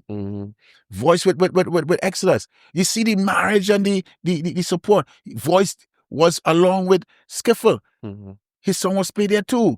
He was there, he was supported. So just give me back that little love and respect and the same thing that if we compose a song, just give it that support in the offering. That is what all we asking for. Because all the time we doing your music, we doing your thing. The next thing, we do a song that we compose for you to sing. Some of them say, nah, I ain't singing that. That's what you mean. That's what you mean. Yeah. Come on, we have a package. Yeah, let go both ways. Let me go both ways. Let me go both ways. No, you talk about travel, and even you're talking about Panside, going to places that Calypsonians never went and so on. You were telling me that lecturing is one of the things you do in universities. What's the university again? I do lectures in Stanford University in San Francisco, New River High School out in the West Coast, San Francisco, Catonsville High School, Florida Memorial. Well, I'm based in France. Right. So I work out of the University of Nantes. Got you. Where I do a lot of master classes and lectures and workshops and performances, and where students come to get their PhD or their certificate in the arts of playing music, being Pan as their main instrument. And I've been doing that since 2002 with the invitation by a guy called Mr. Mukhtari. He's born in Morocco but lived in France. Right. And he's a musician by profession, but drums, and went to Venezuela in 1996 with his wife, just a vacation. And he had some couple of free days. He came to Trinidad and he saw Pan. Yeah. He is a Muslim believer. He practices Muslim faith, and he fell in love with the instrument through the invitation in meeting Mr. Mark Guerra, deceased Mark Guerra. So by connection, he saw Cairo, Tokyo. Okay. He went back to France. He told the message on the people in France that he saw Pan. This is something that I want to bring back here. He came back in 1998. He came back. Right. And he scooped up some brothers, deceased Kenneth Ross, and legendary arranger, panman, Tommy Critchlow, took them back to France, and they took back some pans and some diagrams and some things from Carib Tokyo. So they have a float in France, in Nantes, at the Calypso Atlantic Steel Band. That is the name of the band that they have. Right. That have everything that replicates what Carib Tokyo has. So everything is he did it that way. Build up the same float. Build up the same float. Right. Pans were built. Pans were made. The program got on board. Grants were given to the band. Everybody got in tune of seeing the steel pan. They started a stage side. The stage side led on to going to different parts in Nantes. The advertisement of the instrument was there. Trini music was done. Trini food was implemented. Trini culture was implemented. Beautiful. Mass, right. limbo, tambu bamboo, everything. The story of pan was like a movie, a video, a play back in the early 2000s. Tommy Critchlow fell ill and they wanted somebody to come. Right. I was working with Lohokata, pan around the next semifinals on Frederick Street.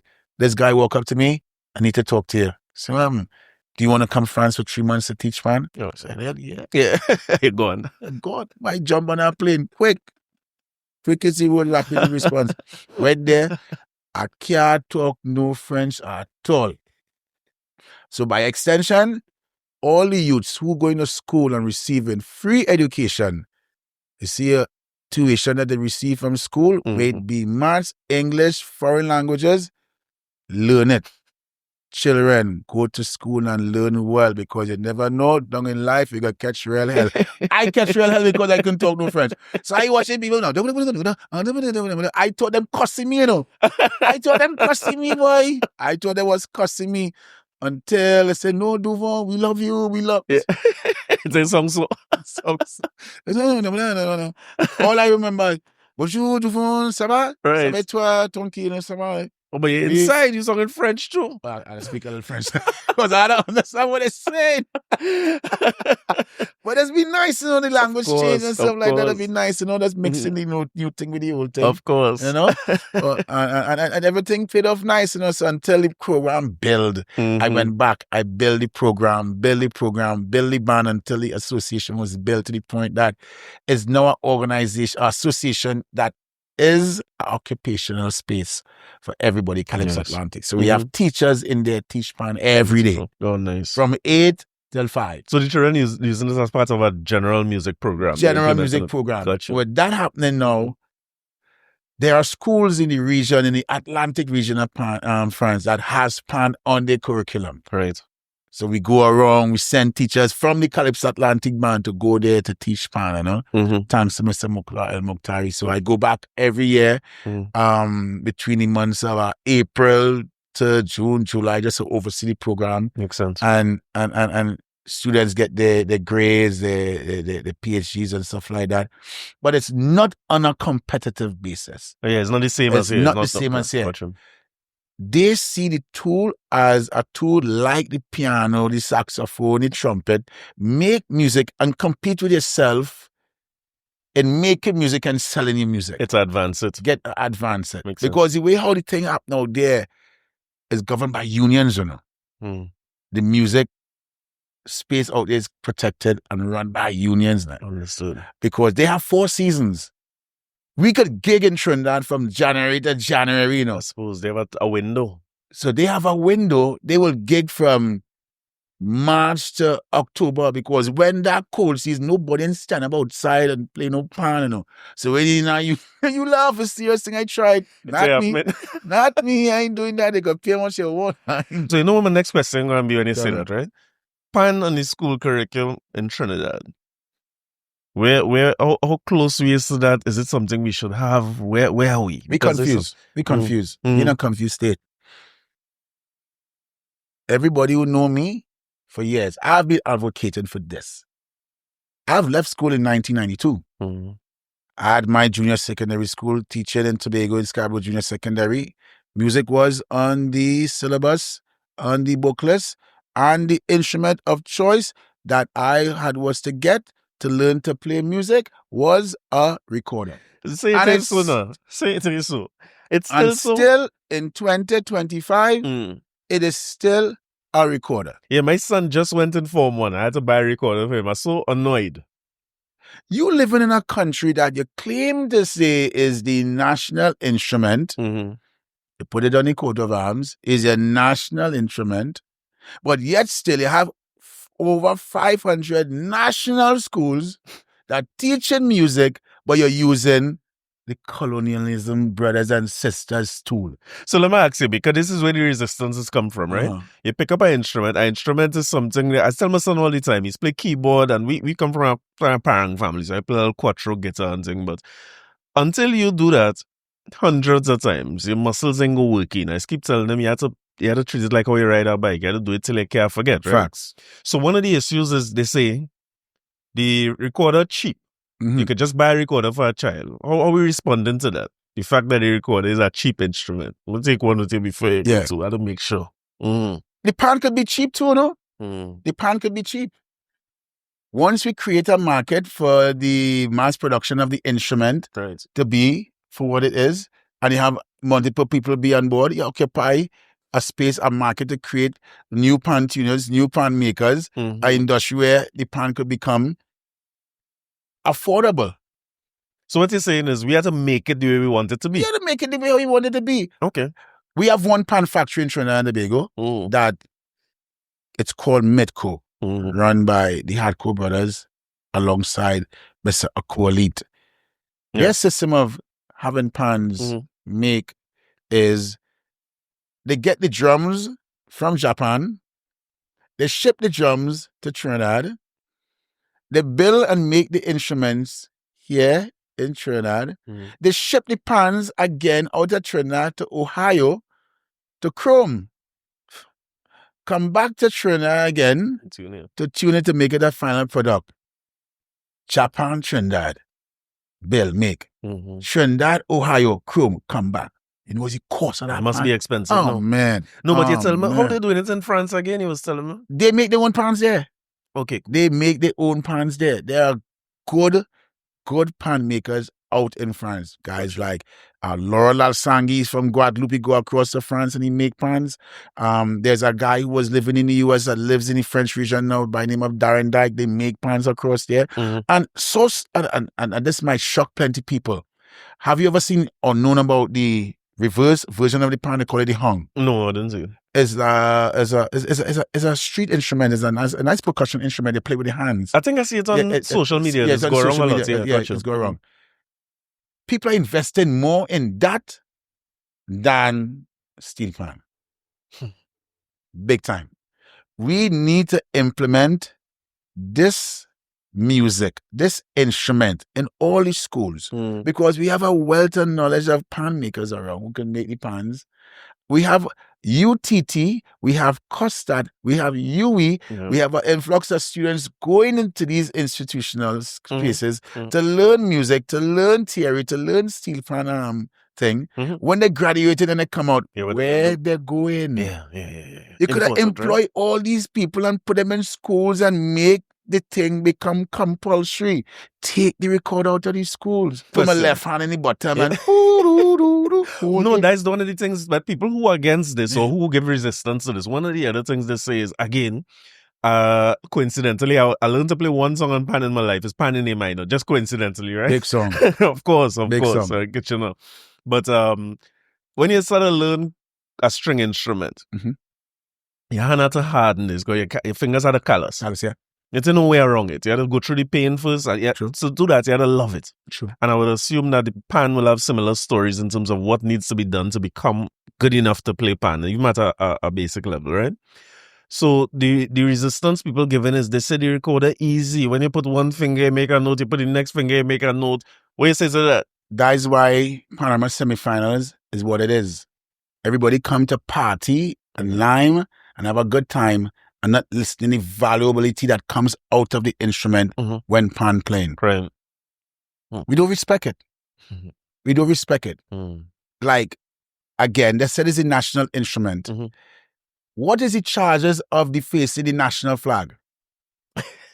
What is the charges of the facing or killing the Scarlet Ibis? What is the charges of doing the Coqueco injustice? But you name me Steelpan in national instrument. But I drive around Trinidad and Tobago and see the joy drum in front of all these places collecting garbage. What is the charges for that? Oh, Lord. Oh, man. I'm so sorry I asked this question now.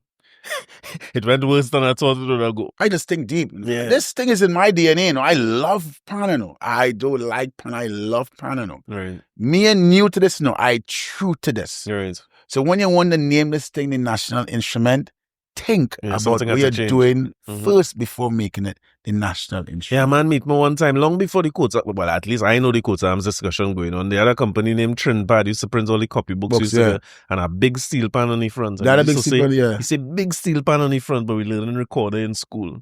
I never liked it as somebody who loved music, so I never understood as a child why I couldn't.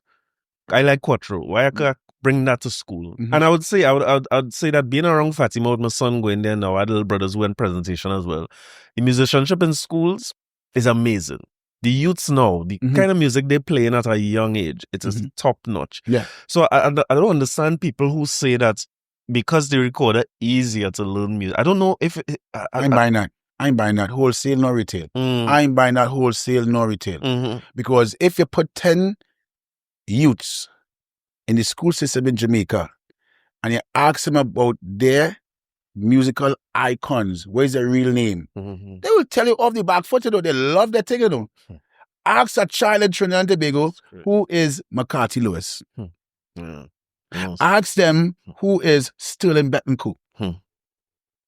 McCarthy Lewis is Calypso Rose. Yeah, they don't know. We never take time to teach them about we thing, about we local history. Right. I believe it's a subject I might be overdoing it, but what I'm saying, but we had to teach about local history. But if you're bringing a recorder in social school, studies too, but it's not very it's not so much local social. I don't know what I ain't sure. It's how people be just driving around the streets and seeing everybody getting advertised in the billboard, the Jay-Z's and all this. Where's Dr. Len Bookty Sharp? Yeah. Where's this one or that one? Teach the people and them about. I believe every boy and girl in Trinidad and Tobago should be able to play national anthem and pan. Yeah, I believe that even more than that, and I agree there 100%. We could create a list of 10 songs. Because when they had me recorded, you know what they tell me? Boop, boop, boop, boop, boop, boop, boop, boop, boop, boop. So if Mary and a Little Lamb is a standard, why we can't find a simple calypso or a simple soca or a relevant calypso or soca from this year? Of course. So my response to people who say they recorder too hard, right? They also pan too hard. Forget that. I just ask them because I find maths was hard. But like they didn't want to take it off the curriculum. So maths hard like it. So if school children going to school to learn and something difficult, it's a matriculation system. You can suggest simple versions of it until you reach maths in Form 6, right? They do it for every other subject, but they don't see. I was talking to Scrunter recently, and he said that well, anytime you hear that your school over and you get a drop from a motor car, take the number. He said that being taught on the curriculum in Grenada. Every school child must learn. Look at that. But look at that. I learned that from around. Look at that. The most difficult thing in life is to breathe fresh air. Yeah. Everything else after is a mindset to make it work. If you choose not to make it work, that is your business. Yeah. Understand? But in France, they make it work. Is on fleek. Oh my God. In the US, in the Midwest, in the West Coast, men like Dr. Eugene Novotny and all these guys across on the West End. West part, Dr. Ray Holman was in Seattle. Tom Miller in Denver University. These guys have some wicked programs. Yeah. That out there. Liam Teague is out in NIU and he's flying the flag nice out there and representing the art form in such a way. And a marriage should have taken place where all these graduates that come out so by so and UCT and all of them go up in the NIU and meet Liam. Of course, important. Like I have a little brother who's studying in San Francisco. I can't remember the name of the school. He's doing film scoring as his major. Yeah. And when I see his approach to music, he came back recently and he did a whole. As a matter of fact, the beginning of this podcast, I have two openings. One is a pan side playing a piece, and the next one is a rhythm section. Mm-hmm. And people might know that he came the other day, and part of his project for his thesis, he went down Point Fortin and recorded the rhythm section live. Okay. So he has a rhythm section album coming out, an engine room album. Nice. Of just rhythm section. Straight rhythm. So I wonder how much sometimes, I mean, he had to leave here. He born and grew in Sando, went boys school, went press, and he had to leave here to get that. You feel we'll live to see a change, by Duvon? You feel we'll live to see pan wide stream accepted in schools? And yeah, it could happen, you know. It could happen. I believe we have a president in the Pan Tobago now that she has a big heart. It's Ramsey Moore? Beverly Ramsey Moore. Congratulations to her on her new team. And she has a big heart to the point where it's like picking a leaf from a tree. It wouldn't turn brown one time. And one of the things that we have within ourselves here is not to take time to see change take place. Everybody wants to see that with a snap of a finger. But they don't know the process of where it was before when she took it over to be where it is now and where she's destined to go with it. And it all comes with teamwork. It all comes with understanding the demographics that comes with it. Right. And I believe she's in a space where, supported by individuals, to have the listening ear, to take it to a different place. So the belief in the dream of we seeing what was explained by you to see, I believe we could get to see it. Yeah, but that would be a beautiful thing to see. It could be a blessing to see. It's like, you know, the Garden of Eden. You see a snake crawling and then biting nobody. Yes, and say, if that did happen. I can't wait to see it. No, but she doing the work. Yeah, she doing the work. Yeah, just take your time. She do the work. You don't have to worry. You don't have to worry. You don't have to worry because just leave here, let she carry it. Good. She got to carry it. And bet me. It happening. It happening. Well, listen, it had no better place to wrap up than when I was watching the documentary, I said, but why they make it part 1 and part 2? But no, I understand why. Because every question I ask you, I feel like I want to ask you something more. If you want part 2, you get it. Well, good. I'm glad to hear that. Them fellas, salute to the people at Affordable Imports. They're ready to pull you out. But listen, this was a great conversation. I appreciate you taking the call and coming through. This is a pleasure, boy. Yeah. Pleasure meeting you. From seeing you over the years, and something that I want to see when you talk about Ms. Ramsey Moore making those changes, I want to see people like yourself not how to teach nowhere else if you don't want to. You should be recognized and teaching in schools throughout. And not just pan and music, because I feel like being motivationally inspirational. This is exactly what I'm saying. You're doing something with the youth. Yeah. I hear the president say the Panyard is a place that is a holy place. Of course. Is it the holy place? And it is the holy place. I wonder we taking that for granted sometimes. Criminals don't come inside the Panyard, I don't know. Well, you say when you win, one of the first things, imagine that. You come back with your trophy. Yeah. And people saying we're done with crime, we go protect you. And it was done. It was, of course. How many criminal activities was recorded around the eastern side of Port of Spain where the Renegades Panyard was taking place? Well, listen, like you, I lecture part-time too, right? And there's a theory, a old theorist, a psychologist by the name of Maslow, talk about the hierarchy of needs, right? One of the things he's talk about is at the most basic level of humans, what we're looking for is food, water, shelter, clothing. But the pinnacle of human form, as far as Maslow concerned, is self-actualization. True. And what I talk about every time I teach, in any course I teach, I talk about the pan. Because a man might, you say it, a man might be grieving, a man might be hungry, a man might be dealing with relationship problems. But when they bang, bang, bang, bang, bang, bang, it's such an important thing. Beyond the recorder and the pan being in schools. You see, that's what he is doing, Panyards, calling youths to order. That is what's going to save this country. Many people who I sit down in that same seat you talking to, you feel the president wasn't mindful of what she said. Madam President Christine Kennedy wasn't mindful of what she ain't guessing. She ain't guessing. Yeah. Boy, listen. Everybody stop. Everybody stop and then listening to directions going forward. The same youth who they say can't listen. The same youth who can't listen. And who on zest and they unbad, the same youth. And when you say everybody stop, I want to answer that because I'm talking to somebody the other day and they say, when you do that, the players stop. I say, not the players, everybody. I see it in the pan finals this Saturday night. When you went on the stage and you do the pony display, people ball. When you make the sign and they cross the ball, they don't know what to expect when they see you. But when you went to that pan, You hit you kind of, you almost go to do it and you stop. And then I see your thing and then you do it. And everybody stop. The stand stop, the players take attention. So why would there be anything different in what she's saying in terms of that model being what save us from what we in today? It's no change in no prime minister or president. But how many people are taking heed to see the model from the Steelpan community? Well, you say Beverly Ramsey more doing the work. You tell me be patient. No, she's doing the work. I ain't just fabricating. Well, a part of the work is that, Yeah. Conversations like these, sensitizing people, because youths gravitating towards it. In other words, I see governments many years, right? Every time election coming up, in election season now, and they build community centers. And I wonder if sometimes the people in power realize that the Panyard is a community center. It is a community center.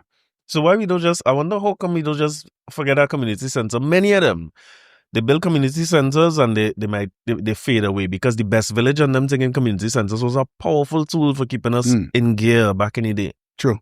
Now I see places like Maloney, they build a mall or a shopping place because business and commerce, it's important in any community. But I wonder how come they don't build them things around the Panyard. If you walk into the massive Trinidad All-Stars Panyard, it's not just a Panyard. It's like a mall. It's a shopping center. It's a place to release and enjoy yourself. Just an animated statement. Mm-hmm.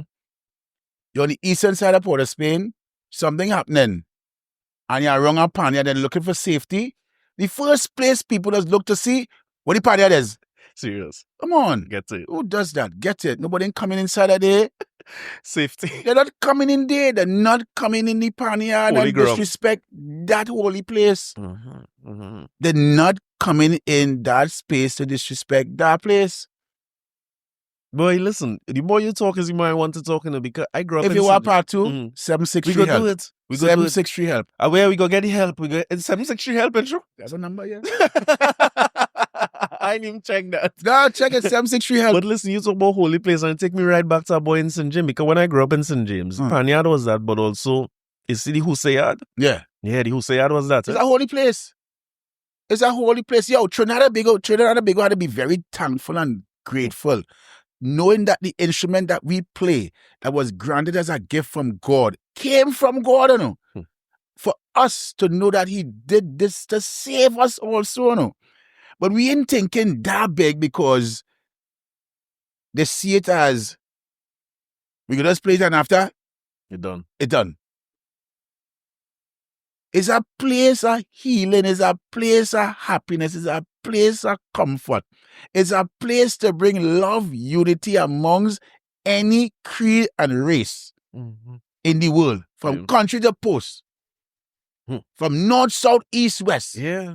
They come right in the Panyard.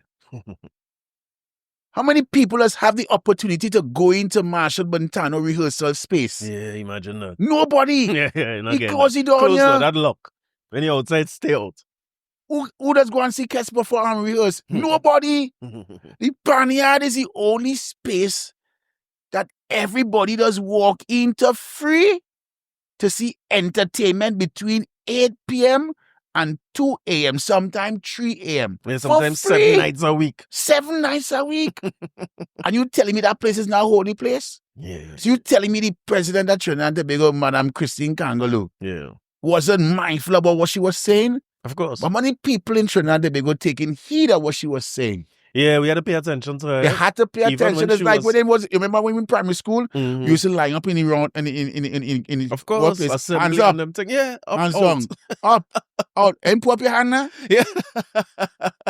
Well, listen, Duvon, thanks a million. You in control of that version of hands up and out. You controlling that with your drumstick every year. Thanks very much, man. I have a place man. I want to close on where I always listen to Blakey sing a calypso named Steelpan Clash, right? You talk about fight and bacchanal and Steelpan. And it's amazing to see that what was known in the Steelpan movement for, if Exodus and this one meet up, or if Phase 2, whatever, it have a part of it where you say, Tokyo coming down beating slow and the bounce up Renegades so and fight.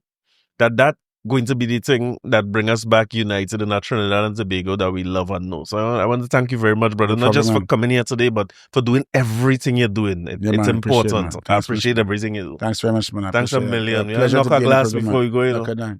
No, I understand. I understand the specifics about the drink too, the diet restrictions. Don't tell them what we drinking. No, it's water. It's water. It's water. I'm gonna The holy water.